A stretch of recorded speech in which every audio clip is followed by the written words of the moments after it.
There is a lot of sayings around recovery. Some are official, some aren't. And one that I have really want to talk about today is the saying, some are sicker than others, because there's a lot of truth to it. And that saying can be both a warning and it can be a phrase of compassion.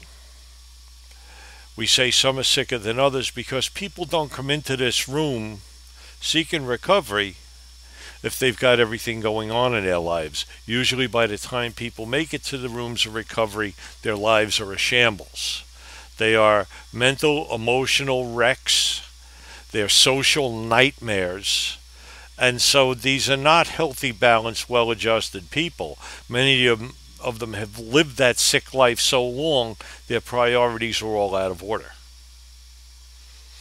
And you have to take that into consideration, that many of them can look good, normal, and healthy, but behind it they're sick.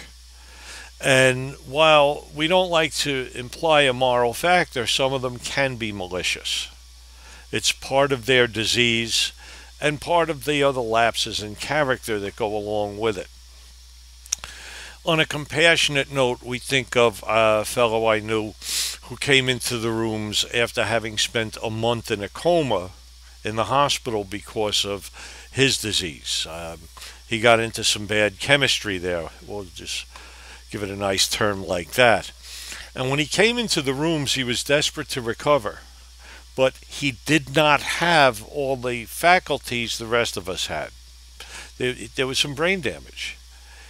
He wasn't intellectually capable of doing some things. So the best he could do was don't drink, don't use, go to meetings. He couldn't work the steps.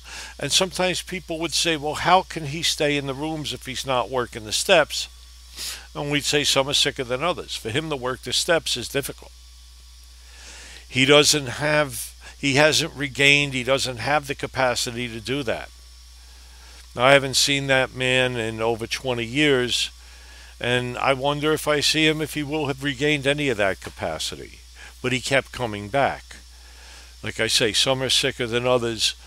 Makes us take a compassionate look at those who, because of their disease, are less capable. And so take longer to recover, take longer to get a degree of normalcy in their lives. Sometimes it can be a warning also, because some sick people will do some rather dastardly things. And while recovery isn't a moral thing, the issue of morals comes up. We are striving, hopefully, through the steps to become more honest, more responsible, more trustworthy individuals. We're trying to develop that kind of honesty where people can trust us again. And that, in its way, is a moral thing of doing right to others. Well, some people never really get that whole package. And along with being sober, they're staying off the booze or they're staying off the drugs or out of the gambling halls.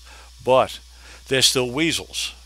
Some of them are so weaselly, the only thing that stopped is they're not using. They're still thinking like little criminals, looking for the get-over.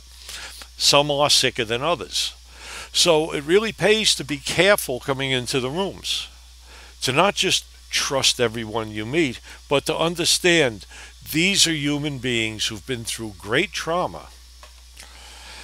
Many of them have yet to regain any degree of stability, and so in dealing with them anything can happen. And sometimes, rather than their recovering self being in charge, it seems as if another person is there and it's their old screwed up self that's coming through. Recovery is a long process, and as I've often said, the way to make sure you have a full recovery is to work the steps. Abstention from booze or drugs or whatever you're doing, that's only part of the process. But if you want to become a fully functional individual, then you have to work on things. You have to work in putting your life in order, putting yourself in order, getting that toxicity out of yourself, and making yourself the kind of person you know you can and should be. But while you're doing that, remember, others are not doing it. Either they cannot or will not. That's their disease. Some definitely are sicker than others. Some of them need help beyond what the rooms of recovery can give them. They need recovery, but they may need different kinds of professional help. And here is where sick thinking can be put aside. Don't let the sick get the upper hand when you're facing problems other than your problem that gets you into the rooms. Use good sense. Find the appropriate help. Of course, one way to conquer sick is to get the right kind of help. If you have a marriage problem, don't try and solve it in the rooms of recovery. You have people there whose only claim to fame in relationships is screwing them up. They're not going to give you good advice. They're going to give you dumb advice. If you have marital problems, find a marriage counselor, a qualified professional. If you have a physical problem, don't listen to these AA doctors. We call them AA doctors. People who have all their own wonderful ideas of how to remedy things. Go to a real licensed physician. See a doctor. If you think you have mental problems, avail yourself of the mental health resources. See a therapist. Talk with a psychiatrist, talk with a qualified professional. And I have to say something about mental illness here. I met a man many years ago who was enjoying good recovery. And he was telling a story of how after 4 months in recovery, he signed himself into a psychiatric ward. And he told me, he said that his problem was that he discovered that he had the alcohol problem, and once he took care of that, he discovered that he also had the mental problem. And he would never have known had he not first worked off on his main problem. So yeah, sometimes other problems can be covered by the disease.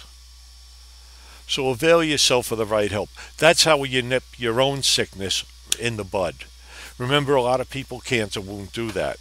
So you do need to have patience with other people.